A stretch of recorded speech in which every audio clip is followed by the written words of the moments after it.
అప్పుడైనా నువ్వు నాకు సంగీతం వచ్చండి అనే నిజాన్ని ఎందుకు చెప్పలేదు? ఎంత నేర్చుకున్నా నాకు పాట పాడడం రాదండి అని అబద్ధం ఎందుకు చెప్పావు? అబద్ధం చెప్పేవాళ్ళన్నా మోసం చేసేవాళ్ళన్నా నాకు అసహ్యమని తెలుసు కదా. అయినా నాకు అబద్ధాలు ఎందుకు చెప్పావు? అయినా నువ్వు నన్ను మోసం చేశావు. ఎందుకు మోసం చేశావు? పాట గురించిన నిజం మీకు చెప్పాలని చాలాసార్లు అనుకున్నానండి. కానీ చెప్పలేకపోయాను అంటావు.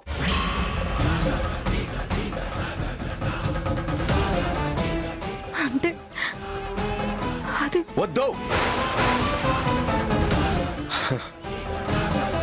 సాకులు చెప్పొద్దు.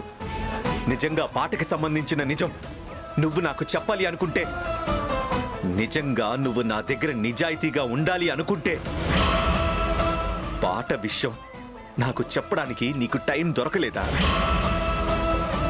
లేదా నీకు టైం ఇవ్వలేదా?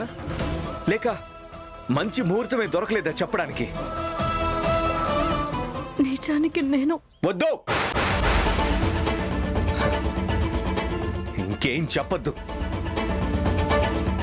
ఇప్పుడు నువ్వు ఏం చెప్పినా నేను నమ్మను. అబద్ధం చెప్పేవాళ్ళన్నా మోసం చేసేవాళ్ళన్నా నాకు అసహ్యమని తెలుసు కదా.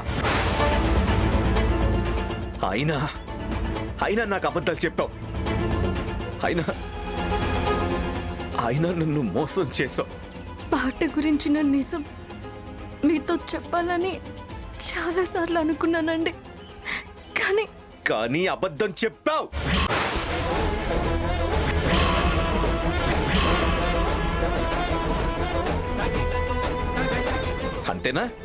అంతేనా? మనిషి రక్తానికి అలవాటు పడ్డ పులి, అబద్ధాలకి అలవాటు పడ్డ మనిషి మారడం అనేది జరగదు. అది ఎప్పటికీ జరగదు. ఆల్రెడీ చెప్పాల్సిన టైంలో చెప్పకుండా ఒక తప్పు చేశావు. ఇప్పుడు చెప్పడానికి ప్రయత్నం చేసి ఇంకో తప్పు చేయొద్దు.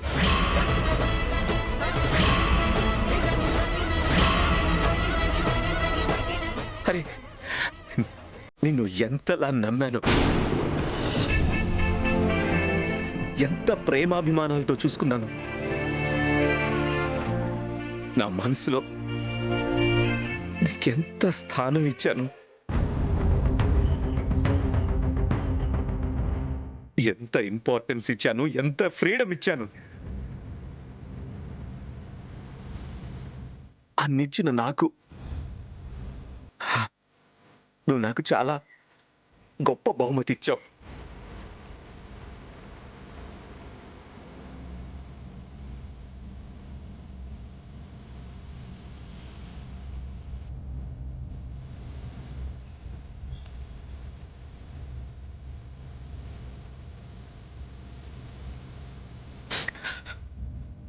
అంతగా నిన్ను నమ్మినందుకు ఇంతలా నాకు నమ్మక ద్రోహం చేశావు. నువ్వు నా చీకటి భయాన్ని పోగొట్టినందుకు నేను చాలా చాలా సంతోషించాను.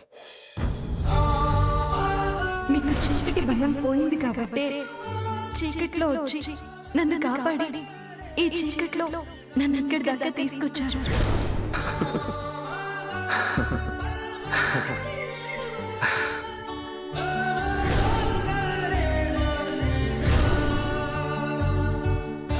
నీ వల్ల నా చీకటి భయం పోయింది అనుకున్నానే గాని చిక్కనైన అబద్ధాల చిమ్మ చీకటిలోకి నువ్వు నన్ను నెట్టేస్తున్నావు అనుకోలేదు. ఫెయిల్ అయ్యాను. భర్తలా నేను ఫెయిల్ అయ్యాను. భర్తలానే కాదు, ఒక స్నేహితుడిలా కూడా దారుణంగా ఫెయిల్ అయ్యాను. నీతో నేను ఎంత ఫ్రెండ్లీగా ఉన్నాను.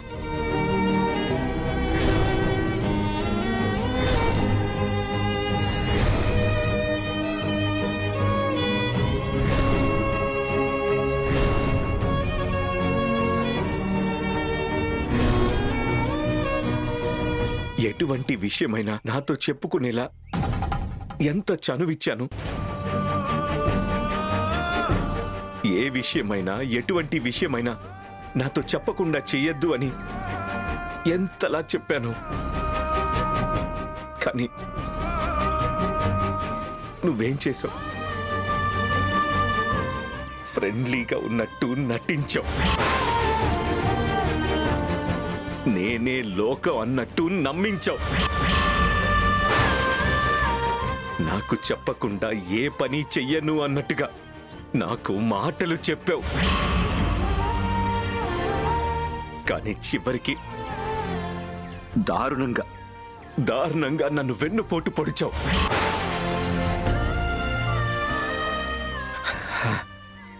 నా ముందు ఒక ఫ్రెండ్ లాగా, ఒక భార్యలాగా మంచిగా ఉంటూ నా వెనకాల గోతులు తీసావు.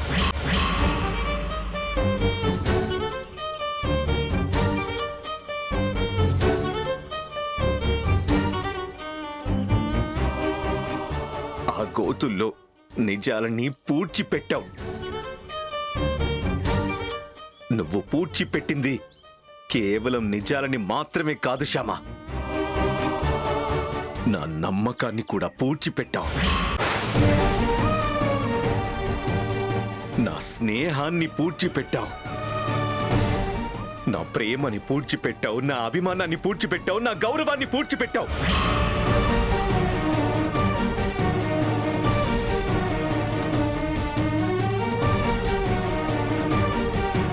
వీటితో పాటు నీకు ఎంతో విలువ ఇచ్చిన నా మనస్సుని కూడా పూడ్చి భూస్థాపితం చేశావు. ఇప్పుడు నేను మనసు లేని మనిషిని, అంటే ప్రాణం ఉన్న శవాన్ని.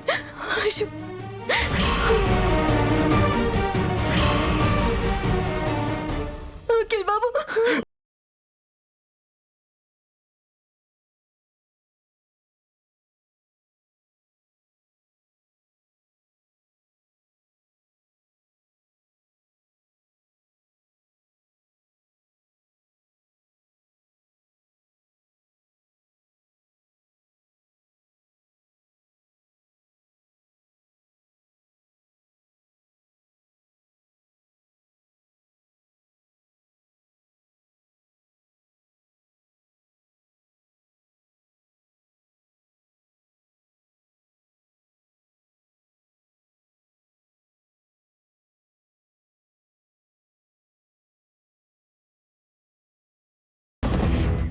ఇంకా నీ నాటకాలను చూసే ఓపిక, వాటిని వినే తీరిక ఇంక నాకు లేదు. భార్య చేతిలో దారుణంగా మోసపోయిన ఒక భర్తగా, స్నేహితురాలి చేతిలో చావు దెబ్బతిన్నా ఒక స్నేహితుడిగా,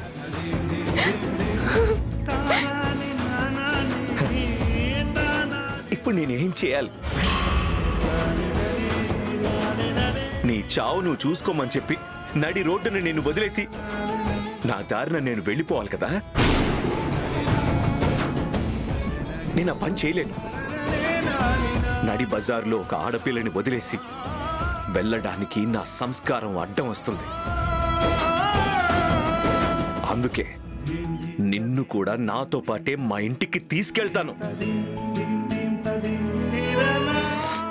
చూడు, ఇంటికి తీసుకెళ్తుంది ఆ ఇంటికి కోడలుగాను, నా భార్యగానో కాదు, నా శత్రువుగా.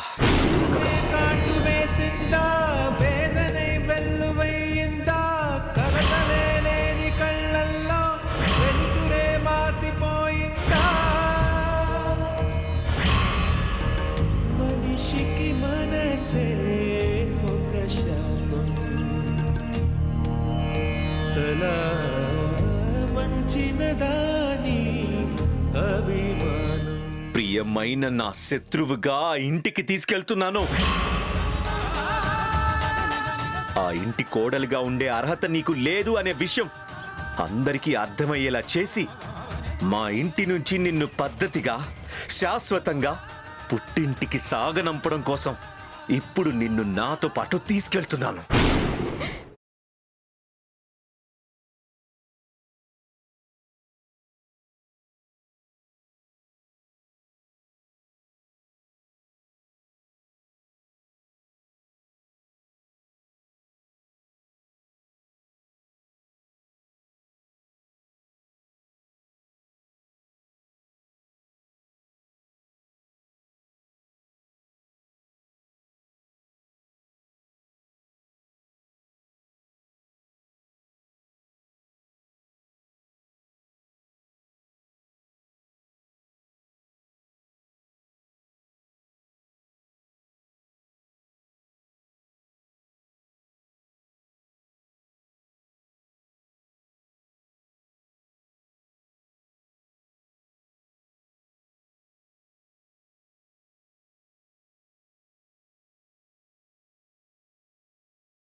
ఇప్పుడు నేను మనసు లేని మనిషిని, అంటే ప్రాణం ఉన్న శవాన్ని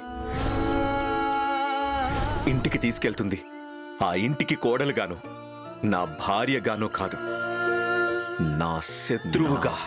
అఖిల్ బాబు ప్రవర్తనలో మార్పు వచ్చింది. అఖిల్ బాబు నన్ను చూడడానికి కూడా ఇష్టపడటం లేదు. పాట విషయంలో నేను మీకు చెప్పింది అబద్ధమే కావచ్చు, కానీ ఆ అబద్ధం వెనుక నా అవసరం ఉంది. అప్పుడున్న పరిస్థితులు, కొన్ని సమస్యల వల్ల మొదలైన ప్రయాణం మీతో నేను అబద్ధం చెప్పేలా ప్రేరేపించాయి. అంతేగాని దీనిలో నా స్వార్థం కానీ మిమ్మల్ని మోసం చేయాలన్న ఉద్దేశం కానీ నాకు లేదు అఖిల్ బాబు.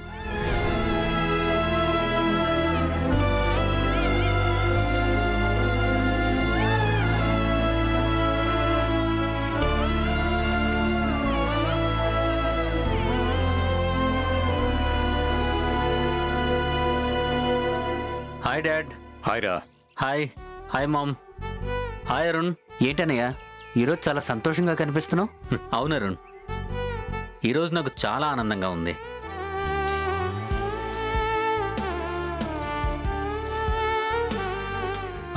ఏమైందిరా? ఏంటో చెప్తే మేం కూడా ఆనందిస్తాం కదా నాన్న. నేను ఎప్పటి నుంచో ఒక పెద్ద వెంచర్ కోసం వెయిట్ చేస్తున్నాను కదా డాడీ. షాద్ నగర్లో 600 విల్లాలు కట్టే ప్రాజెక్ట్ వచ్చింది డాడీ. ఓ, కంగ్రాచులేషన్స్ రా. కంగ్రాచులేషన్స్ రా. కంగ్రాచులేషన్స్ అండి. కంగ్రాట్స్ అన్నయ్య. కంగ్రాట్స్. కంగ్రాచులేషన్స్ బావగారు. Thank you.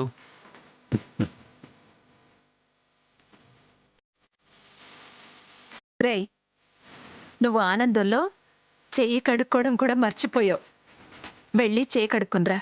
Okay okay, sorry.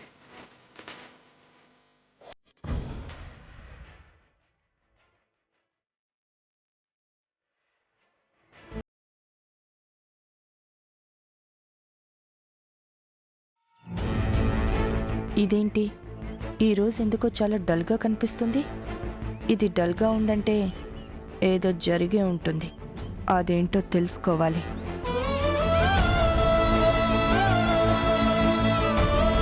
Shyama, అఖిల్ని కూడా భోజనానికి పిలువమ్మా. శ్యామా, ఏమైంది? ఏం లేదు అత్తయ్య. వెళ్ళు. అలాగే అత్తయ్య.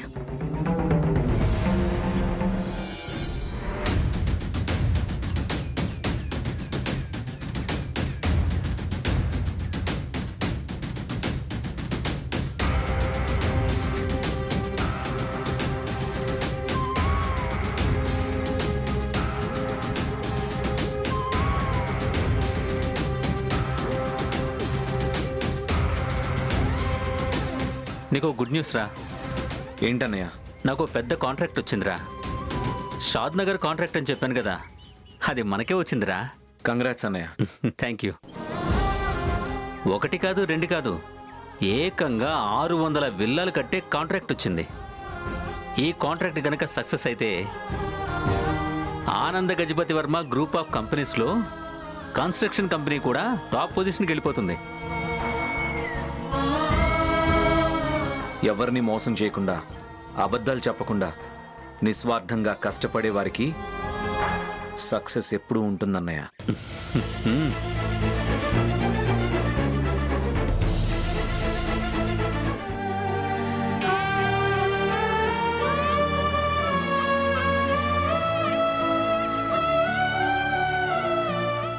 ఏంటి వీళ్ళిద్దరి మొహాలు ఎప్పుడు బ్రైట్గా వెలుగుతున్న లైట్లలాగా ఉండేవి, కానీ ఈరోజేంటి ఇలా వాడిపోయాయి? ఏం జరుగుతుందబ్బా?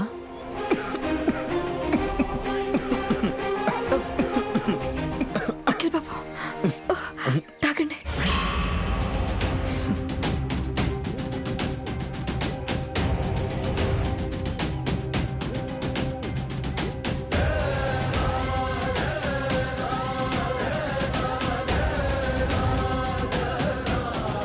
ఏంటి అఖిల్ ఈరోజు కొత్తగా ప్రవర్తిస్తున్నాడు?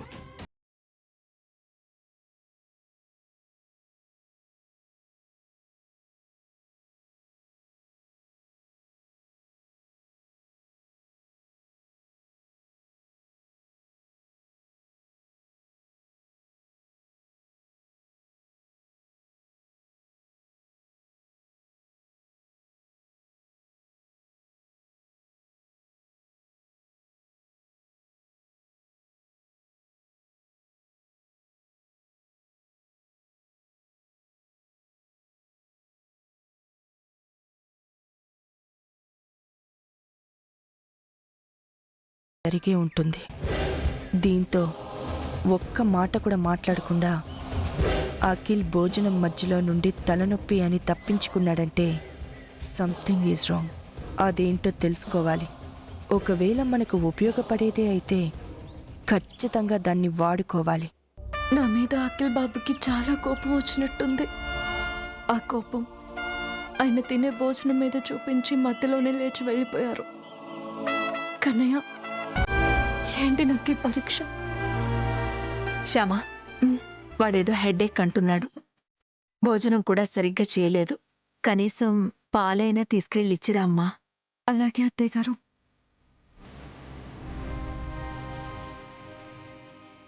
శ్యామా, వెళ్ళమ్మా, పాలు తీసుకుని వెళ్ళు.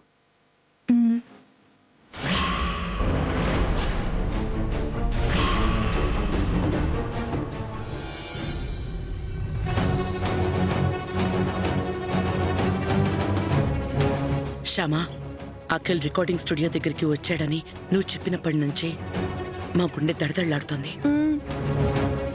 స్టూడియో నుంచి ఇంటికి వచ్చిన తర్వాత అసలు అఖిల్ అక్కడికి ఎందుకు వచ్చాడు, ఏమన్నాడు చెప్పు. అసలు ఏం జరిగిందో నాకు అర్థం కావట్లేదు. చెప్పు శ్యామా.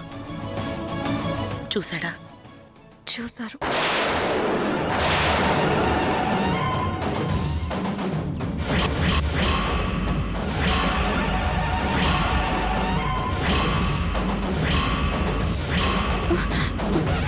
అమ్మా, ఇప్పుడు మన పరిస్థితి ఏంటమ్మా? నువ్వు కంగారు పడుకో. ఏం చేయాలో నాకు అర్థం కావట్లేదు. నువ్వు కంగారు పడి నన్ను కంగారు పెట్టుకో. ఏంటి శ్యామా, మేమింత టెన్షన్ పడుతుంటే నీ మానాన నువ్వు ఏమీ పట్టనట్టు వెళ్ళిపోతున్నావేంటి? చెడుకి దూరంగా మంచికి దగ్గరగా వెళ్ళాలి అనుకుంటున్నాను. అంటే ఏంటి నీ ఉద్దేశం? మేము చెడ్డవాళ్ళమనా? అఖిల్ బాబుకి నా మీదున్న మంచి అభిప్రాయం పోవడానికి కారణం ఎవరో విడమర్చి చెప్పాల్సిన అవసరం లేదని అనుకుంటున్నాను. చూడు శ్యామా, ఇన్నాళ్ళు ఎవరికీ తెలియకూడదని మనం జాగ్రత్త పడ్డాం. కానీ ఇప్పుడు అఖిల్కి తెలిసింది. అంటే ఇక మీదట మనం వేసే ప్రతి అడుగు చాలా జాగ్రత్తగా ఆచితూచి వెయ్యాలి. నేను చెప్పేది నీకు అర్థమవు? చాలు.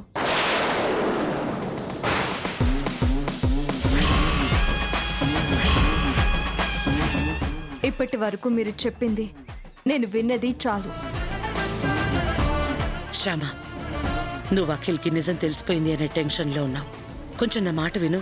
నా అనుభవంతో చెప్తున్నాను. ఆపండి. అనుభవం అంటే భూమి పుట్టక ముందు పుట్టడం కాదు, ఎదుటి వాళ్ళ మనసు నొచ్చుకోకుండా ప్రవర్తించే గుణం ఉండడం.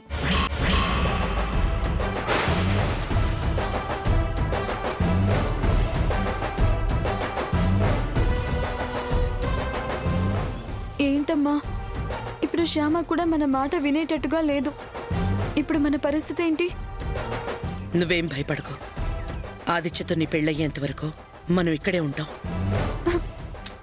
అదే ఎలా?